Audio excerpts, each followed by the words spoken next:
I recently shared my descent from faith and kind of unpacking some of that. I'm sorry, I just keep using that word. Kind of actually going through all of that, saying like, this is what it is and this what led me to here. It just kind of stirred that remembrance of the passion I had in knowing and once knowing what my purpose and my calling was. And it really made me ask myself, what is my purpose and my calling right now?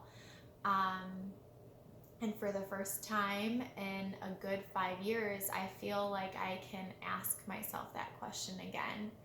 I feel like what I've gone through and where I am and how long I've sat with it, I'm finally in a place where I can start to kind of uncover, I guess, what's next for me. I have had so many hopes and dreams for myself. When I was first, my first dreams ever, I remember I wanted to be a gospel singer as a child. And then I just wanted to be like a pastor or something. That dream was mostly shattered in my denomination as a Pentecostal believer. So, I had hoped I got a husband that wanted to do that with me so I could at least do it through him and with him. But all that investing in him, hoping that we would walk in our calling together, didn't result in that. But in the church, I really couldn't do that as a woman by myself without a covering. I do think that Christianity and many denominations are breaking free of that patriarchy system. Not fast enough, not soon enough, but I do think that it is happening in some denominations more than others. So I'm proud of the strong women who are standing up for themselves and leading in their homes as co-leadership, heading up the things that they're good at while their husbands head up the things they're good at without it being submitting to the headship of your husband. We probably shouldn't talk about that. I don't have very good things to say. All right, so back to me feeling just like I'm gonna start dreaming again. I became a cosmetologist a little while ago, and I remember it's been about 5 years since I went to school, 4 years as a licensed cosmetologist. And man, when I got to school and I was like really good at it, I was so excited to have finally found something that I was good at. I was gonna have a career and I was gonna have something to fall back on no matter what. But I always remember thinking in the back of my head I wasn't doing everything that I wanted to do, right? Because I wanted to preach and teach and not save people, but save people. Save them from themselves, lead them, help them, free the oppressed. All those things, I was going to do those things as a hairstylist. I remember thinking like, I can do that because people are stuck in my chair. They're going to have to talk to me, right? Like I'm going to get to talk about those things at some point. People are going to get to know me and I'll, open up relationships and conversations for those things. And I always remember thinking that, as long as I was working with people, I was ministering. But, I did those things. I became a mother when I was 24.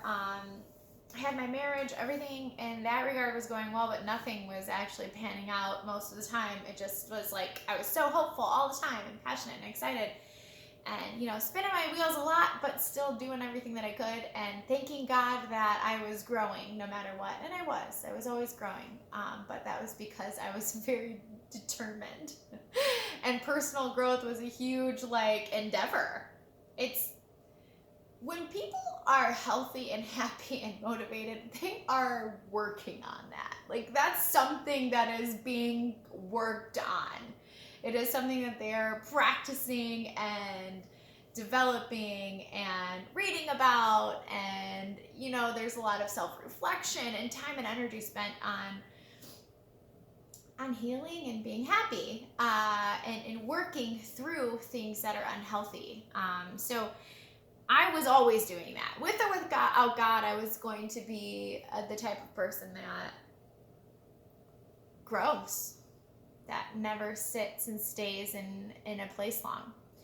And I feel like the place I've been in the longest is this place of not knowing that I spoke about in my last video, this place of not knowing. And now I feel like I'm getting into recognizing that and seeing it and saying it out loud. Oh my God, just saying it out loud and sharing with people and having a really cool response from people that, like, they hear me, they needed to hear me, they needed to hear what I said. They want to know more. It was like, holy crap, okay, all right, yeah, I can keep sharing and I can keep, you know, figuring this thing out, because that's how I do it anyways. I write and I share and I figure things out as I go. Anyway, I am bouncing all over the place because I'm feeling energetic and passionate and excited, but I'm dreaming again. I'm not just a cosmetologist, and I'm not just a mom and a wife and an ex-Christian who once had dreams of saving people and helping people. I'm gonna keep doing that no matter what. So right now I'm in like a rethinking process. Like, I got out of the vehicle of Christianity, and now don't really have a vehicle to drive this thing in yet, but I'm figuring it out, and I'm excited. I'm excited to figure out the things that I'm going to be doing with my life. I'm 34, only 34. You know, I'm at that age of maturity where people trust me, because I'm not a, 21-year-old just, spitting fire and lacking life's wisdom. You know what's interesting? Now, just saying that out loud. God, I was so much more sure of everything when I was only 21. Oh my God, I was so much more sure of everything when I was like 16. I was just so sure, so goddamn sure. In fact, I remember I was about 29, 30. This was at that 5 years ago when things kind of started to shift for me. Man, I remember that recognition that I didn't know shit. I remember being like, I don't fucking know a goddamn thing. I don't know anything. Don't know anything. And I remember that terrifying feeling of not knowing anything for sure. That just kind of hit me. It was almost like my mind went blank and I was like, damn, what I learned in the last 30 years? Because I can't remember anything of significance right now. And I think part of it was that coming to of wisdom, where you, as you're maturing, you realize that there's only so many things in life that you're going to get to learn. There's only so many experiences in life that you're personally going to get to have. You don't get to have them all. You don't. I don't get to know what it's like to be a different race than I am. I don't know what it's like to be a man. I won't know what it's like to be born in China and grow up there. I won't know what it's like to be a professional athlete or famous. I won't know. There are many things in my life that I'm not going to get to experience. There are wisdoms and griefs that I won't experience. There are things that won't be a part of forming who I am. And I will never know from that point of view what it's like to grow in that, what it's like to have that experience that forms me. I will only have the experiences that I can have, and I have to choose them, right? I don't get to just have all of them. because I love experiences. Like, I love living for the moment and like, what's going to come of this and what am I going to do next? And I want to experience as much in life as I can.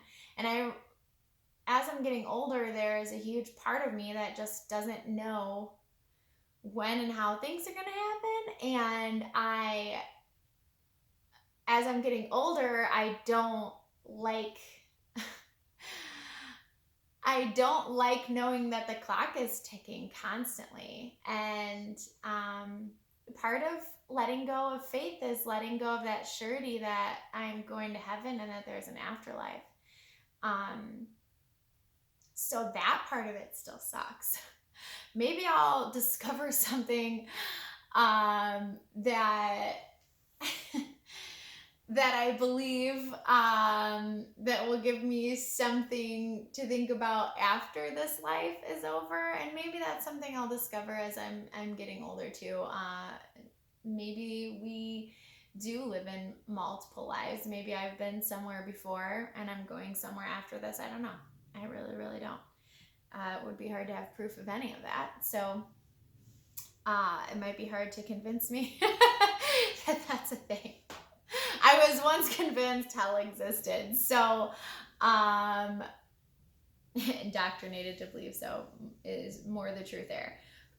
So because of that and coming out of those things, it's kind of hard to convince me of things spiritually or supernaturally, or I'm not much of a mystic in those regards. But I do embrace experience, and I definitely want to, if I feel and see something for myself, even if it is feeling, I don't immediately write it off as like my brain can just really do cool things, and sometimes you think you're having an experience that you're not having. I read that kind of thing a lot, and I do sometimes feel like maybe that's the case for some of these supernatural experiences people have had and stuff, but I don't know. I really, really don't. I just fucking don't know. Hey, it's okay to not know. That's the place that I'm in. Yes, I should have made a bullet point list of the things that I was going to talk about, because here I am now talking a lot and sharing bits and pieces, but not really sharing specifically in a organized format at all. My brain is a little messy right now though, because I have so many ideas floating, all the things that I want to be. And I'm 34 and I can be a lot of things still. I was talking about aging. I kicked and screamed to 30 when I was like 25, and then I turned 26. I could just like smell 30 and I was so freaking scared of it. I don't want to get old. I just want to be young and beautiful forever. This getting older thing scares the crap out of me. First of all, I felt like my brain was sharper when I was younger. I felt like I knew more than I know now. But I think, again, part of that is because of leaving Christianity, I left the book. I left the book behind. I left the book with all the answers behind. I left the book with everything that I needed to know behind. And now everything that I need to know is out in the world, and I gotta go find it. It's not packaged neatly in one book anymore. And that in and of itself is so overwhelming, to think that there's just a lot of things I'm not going to know. Okay, that gets me back on track. A lot of things that I'm not going to know, a lot of experiences I'm not going to get to have. And recognizing that was, I felt like I was just, taken from this like pond where I like, ruled everything. And I thought I was in like this deep freaking ocean of spirituality and growth and this amazing thing. And then like, I just like got up and then dropped myself in the middle of the ocean with all these huge waves and no fucking boat. And now I got to find my way out of it. I got to get all the information that I need to do this thing. And it's not like I'm not like a big fish in a small pond anymore. I'm this teeny tiny little bitty grain of sand at the bottom of the ocean. And the ocean is all the information in the world that I cannot take in at one time. I want to know everything. I want to know confidence. I want to find like that route in life that gets me the best and the best information for me that I can find, the things that I need to know, you know? And I don't feel like I don't have a guide anymore. I don't have like the Holy Spirit leading and directing everything I do, where I have this constant feeling and peace where I'm just like always going where I'm supposed to be because somebody is directing me there. And all I have to do is like, hey, Holy Spirit, give me something. Where am I supposed to go? Where's the sign? Where is this? Where is that? And even though I did always question like if I was doing the right thing anyways, like right here, right now, there's nobody to tell me what's next. And the freedom in that is really cool. It's kind of exciting, but it's also terrifying. First of all, I shop at Aldi. Why do I shop at Aldi? Because there's two options, right? Salted and unsalted. Sometimes there's only one option. And you know what's great about that? I don't have to think. I just go, I need chili seasoning, hot or regular. I'll take both because I can't decide. Yeah, I'm one of those people. So now I just got access to all the information in the entire world, and I have to decide which way of information is going to waste the least amount of time and give me the most knowledge that I can possibly get. That's where I am in life. And I'm just going to keep dreaming and keep, taking it all in. But gosh, man, it was so simple. The one book, and it was a big book and people were overwhelmed by it. No, I've already read that book. I've read the Bible, and I was like in-depth studying from each of the individual books within the book. And like, that was easy. That was one book. Was not the accumulative of every mind in the world where ask me what superpower I would like to have. I want to be able to read minds. Like, honestly, like, shoot. And even, oh my God, now that I think about it, if I could just download all of the information from every book I've ever written, that would also be an awesome superpower. I just thought of it. If I can get a double superpower, that'd be great. Because first of all, I want to know what people are thinking all the time. I want to know the real thoughts. It's scary now because now I realize that like not everybody in the world has good intentions, and that's like a terrifying thing. So part of me is scared to know what people think, but then the other part of me is like, I just really want to know. I'm like super, really that curious. I want to know what you're thinking. And I definitely want to know what you're thinking about me. Because God, if I could just know what people were thinking about me when I was sitting next to them or walked into a room or something, even the judgments, like the bad stuff, I just want to know. I just so want to know what people are thinking all the time. I wish more people were open to sharing their thoughts and the thoughts that aren't like packaged neatly. You know, I just want that raw shit. Stuff that you are afraid to say out loud. And I want to be that person that's not afraid to say most of it out loud. I know, we got to filter things to an extent. Because it would be bad. It would be bad if like somebody walked in the room and I was having like a bad thought about them and they could read my mind. Like, now I'm screwed. And I can't even explain myself because like, what about if I'm just letting that thought go wild and they can read that thought and I don't even know that they can read that thought. All right, I'm on a way off tangent right now. Okay, so getting older, don't like getting older because, as time is ticking, I'm realizing that there's so many experiences in this world that I'm not going to get to have, and I want them all. I'm not going to get to raise all the children. I'm only going to get to raise the 3 children that I have. Like, I don't know what it's like to be Sally's mom. I don't know what it's like to be Timmy's mom. I don't know what it's like. I don't know what it's like to do certain things. I want to know what it's like to do everything. I just want to know. I want to feel it. I want to touch it. I want to taste it. But no, I only get the experiences that I get from the perspective that I have. So I want the most out of life. I want to find the path that leads me to the most out of life. And I want to waste a bunch of time. I like to be busy doing things, productive things. I like to spend time in relationships and growing and moving. I'm going to shake up the world, See, I used to think that I was going to change the world in like a really big way. And of course it would be through Christianity. And when I lost that, I remember thinking there's no possible way I can get a platform like that. And there's no possible way I can change the world now. I don't have a savior to give people. I don't have the truth to give people. I don't know what the truth is. But I think I can still help people. That's what I want to figure out now. What is it that I'm supposed to do to help people? Where is it? What's the answer for that? how can I change the world still? There are vehicles of change in this world. I need to get on one. I do.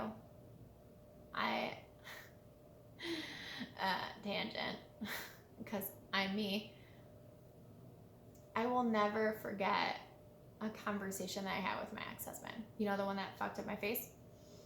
And that I divorced, and I've never been more free since I left behind religion and that man, who I was deeply in love with. Don't get me wrong. We had a special connection.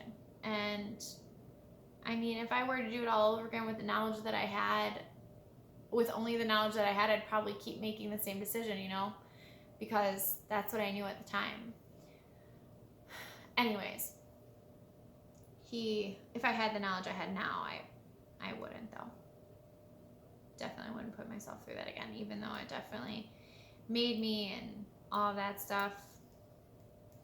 No, I find a different kind of love. But I remember driving in the car, and I was feeling so inspired, as I do. Like this, right? I'm like, woohoo! And next week I might have like a really couple of sad days where I'm just like crying the whole time and feeling so not inspirational or cool in any way. And sometimes I would just feel like empowered and unstoppable. And I remember we were driving in the car, and I said, do you think I could change the world? And he just straight-faced, looking forward. He looked at me for a second, but we were driving on the highway to my aunt's house. And he said, you can't even make your husband happy. What makes you think you can change the world? And I was like, He would often say very like shitty things like that to me though. But that was a stinger. That one has stuck with me for 15 years. That one has stuck with me for 15 fucking years. Okay, so don't marry shitty people. No, he was always shitty actually. I think I made him better for some times. I made him better, but you live and you learn, you know? Marry somebody that's supportive. Partner with somebody that's supportive. Your friendships too. Be with people that make you feel like you can change the world. Be with people that make you feel like you can change the world. I'm going to change the world. It might just be raising my kids. It might be a stupid vlog that I put on the internet. It might be being uncomfortably vulnerable and open and transparent because that's who I am. It might be my marriage that changes people. It might be just the love in my home as different people sit at my table and eat dinner with my family. I don't know what I'm going to do yet. I haven't figured that part out yet, but I'm dreaming, and I'm dreaming big, and I plan on changing the world in some way. Big, small, doesn't matter. I'm going to be me and do the things that I love, have the experiences that make me a better person so I can leave the people that I touch and spend time with better than I found them. We should always be trying to be better. I just want to help change people for the better. All right, thanks for listening. Oh, I stubbed my toe.